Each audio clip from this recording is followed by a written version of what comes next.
Greetings, friends. Welcome to another edition of the Gospel Uncompromised. I'm Minister D. Bush from the Church of God, church that's built upon the foundation of the apostles and prophets, Jesus Christ himself being the chief cornerstone. Always glad to have this opportunity to share the word of God with you. Now today on this episode of the Gospel Uncompromised, we will be addressing the issues that's permeating the news here recently, and that is the police brutality and the shooting and killing of the Dallas police officers in Dallas. They're in Baton Rouge, Louisiana. A young man by the name of Alton Sterling was brutally murdered. I mean, well, we just got to call it what it is. That was a vicious, savage, diabolical murder.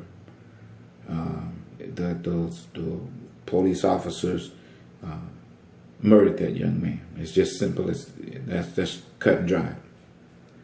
And then Philando Castile was murdered up in Minneapolis, Minnesota. And of course, the horrific, tragic events that took place up in Dallas on Thursday night, where I believe it was 5 police officers were killed, and I think it's 7 others were injured. We're living in the last days, and I want to say first, I want to address the police officers. You know, we often hear that most police officers are good officers, and I believe that. I subscribe to that. I have the utmost respect for police officers. It's a very difficult job, a job I wouldn't want to do. And I believe the overwhelming majority of police officers are stand-up men and women, and they do their job with the utmost professionalism, and it's done the way it should be done. But we often hear, all police officers are not bad. They're just a few bad apples. Well, when incidents such as these take place, when you see when Alton Sterling being brutally and viciously murdered, and Philando Castile being brutally and viciously murdered, well, I say to my police officers, when you stay silent, when you don't say anything. Notice when this type of stuff happens, we never hear from the police departments. They're silent. When you're silent, your silence can be interpreted as your agreement. So what for some, what it looks like is the police across the country are in agreement with the savage, diabolical, vicious murder of black men. That's what it comes across as. See, you have to step up. You have to step up and say something. You have to come out and condemn this. And to say, okay, there are a few bad apples. See, this is the problem. You all have covered for those bad apples for way, way too long. You covered for them. There are police officers who will watch this, and that some of your colleagues have gone overboard. They have brutalized suspects. You know it, and you said nothing. You looked the other way. That some of you know good and well your colleagues have gone overboard, but you didn't do anything about it. I respectfully say you helped create Michael Johnson. Because see, what has happened is, when things like this happen, we come out of the suburbs, and I have to admit I'm guilty of it. I don't get back in the hood nearly as much as I should. But when things like this happen, well, we come out of the suburbs and we go to the hood and we talk these people down. You know, we talk them down. And I remember when the Mike Brown incident took place. We were having a discussion about this in the barbershop. And a young man stood up and he said, and you could see the anger in him. You could see just pure anger in this young man. And he said, forget protesting, forget marching, forget voting. Only he didn't say forget. He used the other F word. He said, forget all of that. We've been marching, we've been protesting, we've been voting for years, and nothing is changing. And this young man went on to say, the only way we're going to stop these people from messing with us is when we start killing them. And of course, we, you know, that those of us with cooler heads tried to reason with the brother, you know, to say, you know, that's not the way to go. But what does he have to believe in? What evidence do we have that marching and protesting have accomplished anything? Where's the evidence? Because it keeps happening. And I want to say to you police officers, I know you have a tough job. I know you do. But if you as a police officer, there's no way you can watch that video of Alton Sterling being murdered and not have an opinion on it. There's absolutely no way. And when you don't say anything, there are those out there who think you agree with it. You have to come out and condemn this stuff. I say to the police chief in Dallas, you have to condemn the murder of Alton Sterling. You have to condemn the murder of Philando Castile. You have to. Because if you don't, it's just like you agree with it. It's like you agree with it.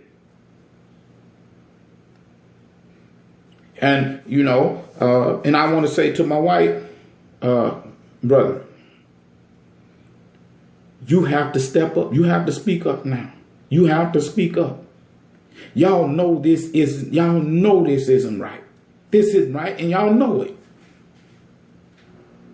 Y'all know this isn't right. If the situation were reversed, if it were white young men being butchered and murdered by black police officers at the rate that white officers are killing blacks, would that be acceptable to you? I mean, just seriously ask yourself that question.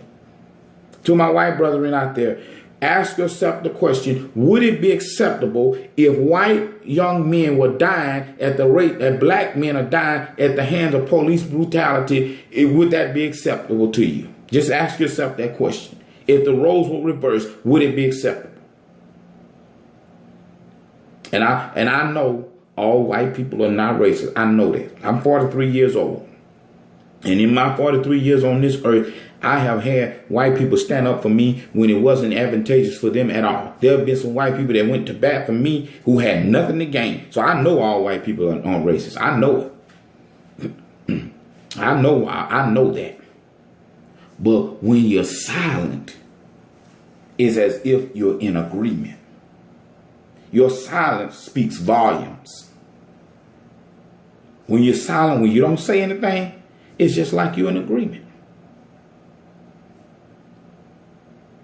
Very simple passages, very simple. I want to call your attention to a very simple passage of scripture, one that you've heard over and over again, but it's very fitting to what's going on in the world today. I would like to invite your attention to Luke chapter 6 and at verse 31. Luke chapter 6 at verse 31. The word of God says, and as ye would that men should do to you, do ye also to them likewise. In other words, do unto others as you would have them do unto you. Police officer, when you pulling someone over, treat that man as if he were your brother, your blood brother. Treat that man or as if he were your father. Treat people like you want to be treated, and that'll solve a lot of this mess. Don't go in there with any preconceived ideas. Don't go in there with what Fox News showed you. You treat people the way you want to be treated, and by and large, you tend to get you give respect. You tend to get respect back. But I know and I understand that being a police officer, you have to make split-second decisions. I understand that sometimes, but in both of these cases, in the cases of Alton Sterling and Philando Castile, those weren't split-second decisions. Those were just bad decisions. That was pathetic policemanship. But see, I as a black man, I've been pulled over a few times in my lifetime. And I would say the majority of those experiences weren't necessarily bad experiences, but I've had some bad ones. I've had some police officers be very condescending and downright disrespectful to me, but yet they expected me to respect them when they weren't being respectful to me. But thank God, I just was able to bridle my tongue, But it shouldn't be that way. You are a professional and you should behave as a professional at all times. There's never a reason for you to raise your voice and curse at anybody. I tell you what, if I was a police chief, I would fine you $500 for every curse word you ever uttered when you had that uniform on. You give respect and you get it back. Bible says here, and as ye would that men should do to you, do ye also to them likewise. Treat people the way you want to be treated. And as I was saying to my white brethren, you have to wake up and look. You have to just wake up. You have to wake up. The world is very different for a black man. We're not making this stuff up. This has been going on. This has been going on. It's just the fact that technology is is making it more prevalent now. We haven't always had video on our cell phones. Cell phones weren't always around. Cell phones weren't always able. They had the capacity to record video. That's that. Now you're seeing it. This stuff has been going on. And you can't ignore it now. Treat people the way you want to be treated. Treat people the way you want to be treated. That's all we're asking. Police officers, call a spade a spade. If your brethren are wrong, if your colleagues are wrong, say it. That's a huge step toward gaining the respect of the black community, because when you go silent, that means you agree with that. That's the way it's being interpreted.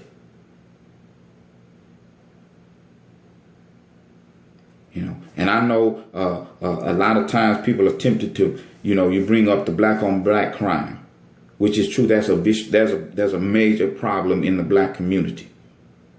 That's a major problem in there. But I will address that in another broadcast. I'll address that, because there's an old saying that goes, you teach people how to treat you. And we have to do better within our own community. You're absolutely right about that. We have to do better within our own community. We can't disrespect each other and treat each other and shoot each other down, kill each other like rats and roaches, and expect to be differently. We're teaching people how to treat us. But I won't go into that on this particular broadcast. I have a specific teaching about that, addressing the black community. But I want you police officers to just honor the word of God as seen here in Luke chapter 6 and verse 31. And as ye would that men should do to you, do ye also to them likewise. Don't approach in everybody that you pull over. They deserve your respect as well as you deserve their respect. You don't go talking to no grown man like he's a child.